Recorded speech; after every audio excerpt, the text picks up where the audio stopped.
এগুলো হচ্ছে side river, মানে এগুলার থ্রুতে ওই বড় ওশানে যেতে পারে এরা। হাই এভরিওয়ান, কী অবস্থা সবার? আশা করি সবাই অনেক ভালো আছেন।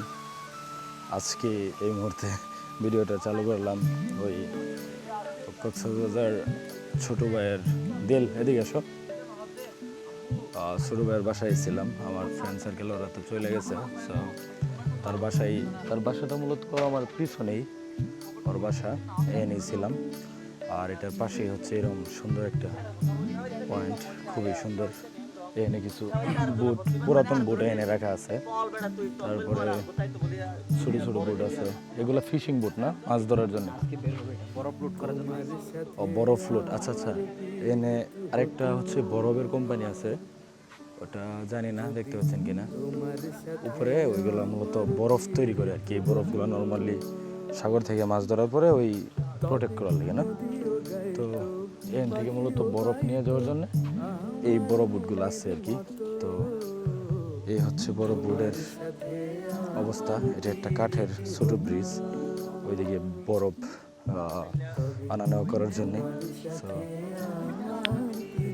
এদিকে হচ্ছে এগুলো হচ্ছে সাইড রিভার, মানে এগুলার থ্রুতে ওই বড় ওশানে যেতে পারে এরা। তো এই জায়গাটার নাম জানি কি? পেটি স্কুল। আচ্ছা, এই জায়গাটার নাম হচ্ছে পেটি স্কুল। তাই রুমালিয়ারছড়া 1 কিলোমিটার ভিতরে না কক্সবাজার বিচ থেকে মেইন টাউনে এটা পেটি স্কুল বলে, এবং এর নাম উত্তর রুমালিয়ারছড়া 5 নম্বর ওয়ার্ড। উত্তর রুমালিয়ারছড়া 5 নম্বর ওয়ার্ড। উত্তর রুমালিয়ারছড়া 5 নম্বর ওয়ার্ড। আর সামনে হচ্ছে একটা স্টিলের ব্রিজ আছে না। তো ওভারঅল খুবই সুন্দর। আর by the way, I am sorry for that যে আমার ভয়েস খুবই নষ্ট হয়ে গেছে। লাস্ট 2 দিন ওই মহেশখালী যাওয়ার পরে মাউন্টেন হাইকিং করার পরে দেখা গেছে প্রচুর ঠান্ডা পানি খাইছিলাম।